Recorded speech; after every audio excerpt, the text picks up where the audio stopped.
দেখো বন্ধুরা, আজকে রাতে তড়কা বানিয়ে ফেলেছি। কারণ হচ্ছে তোমাদের দাদার ভাই এসছে, তা ও তড়কা খেতে ভীষণ ভালোবাসে, তার জন্য তড়কা করলাম।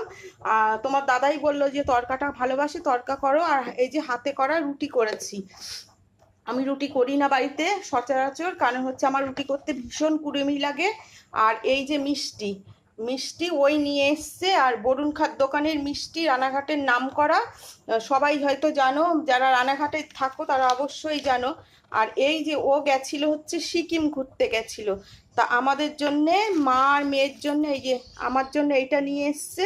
তা আমি বললাম আমার জীবনটাই ঘন্টা, তুমি আবার ঘন্টা বাজিয়ে দিলে। যাই হোক, ঘন্টাটা নিয়ে এসছে। হাসাহাসি হলো এই নিয়ে। আর যখনই কোথাও যাক না যাক, আমাদের জন্য কিছু না কিছু হাতে করে নিয়েই আসে। এটা হচ্ছে বড় পাওনা। ছোট বড় গিফটের কোনো ব্যাপার না, কিন্তু এটা মানে হাসি